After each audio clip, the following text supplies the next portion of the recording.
और इनका सबका मूल कौन है? सब कर परम प्रकाश सब कर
अजय मल्होत्रा की भक्ति से, श्रद्धा से हम लोग इनके घर दरवाजे में इकट्ठा हुए।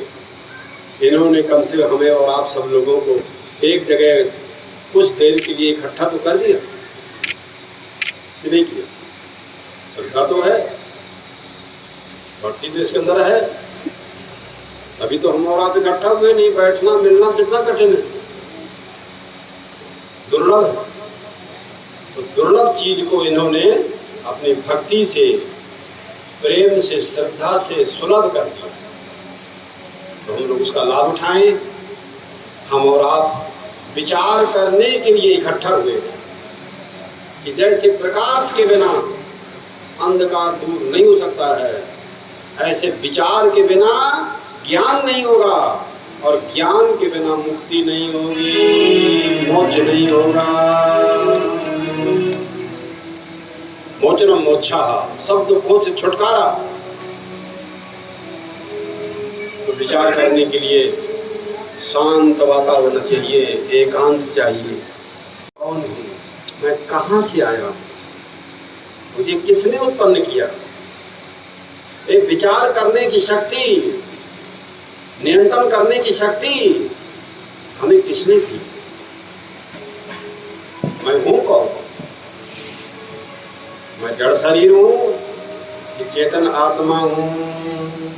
इसका सब विचार करना है।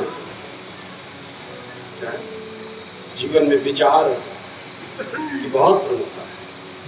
बिना विचारे जो मनुष्य जो कुछ करता है वो दुखी रहता है।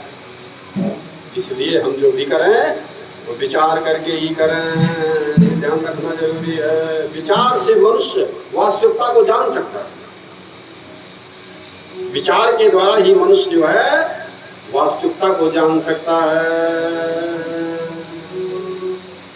और बिना विचार किए अपने को शरीर मान लेना तो अज्ञान है। बिना विचार किए अपने को शरीर मान लेना यह अज्ञान है। अपने को पशु मान लेना, पक्षी मान लेना, अपने को मनुष्य मान लेना, अपने को शरीर मान लेना, क्या है? ये अज्ञान है। ध्यान रखना है। अब इस अज्ञान की निवृत्ति के लिए, इस अज्ञान को दूर करने के लिए क्या चाहिए? विचार चाहिए, ज्ञान चाहिए। विचार करने के लिए इकट्ठा हुए कि विचार से ज्ञान पैदा हो।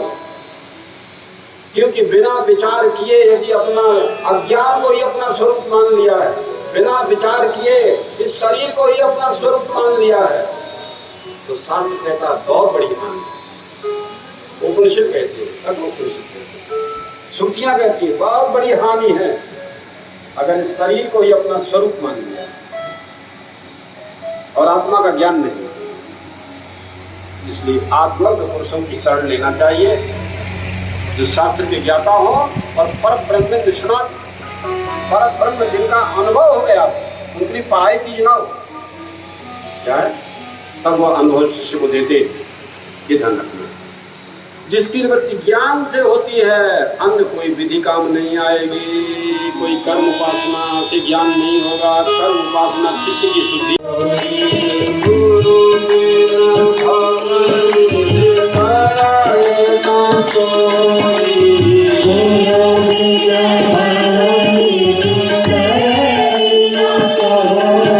अब विचार करोगे तो शरीर तो नाशवान मिलेगा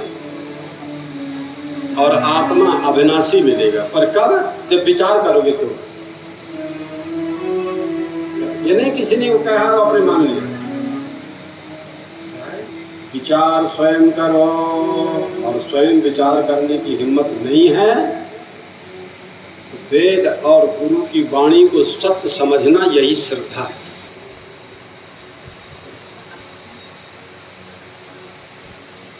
और जो ज्ञानी पुरुष हैं वो श्रद्धा से ऊपर हो जाए, विश्वास होता है उन्हें कि सच्चाई क्या है, सब स्वरूप जिसे बोलते हैं।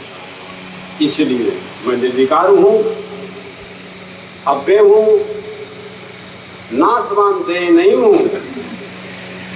जो पंडित जन होते हैं, विद्वान जन होते हैं, उनका ऐसा पद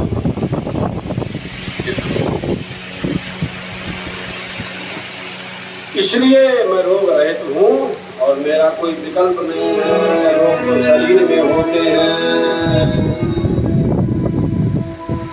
मैं आत्मा होने से रोग रहित हूँ।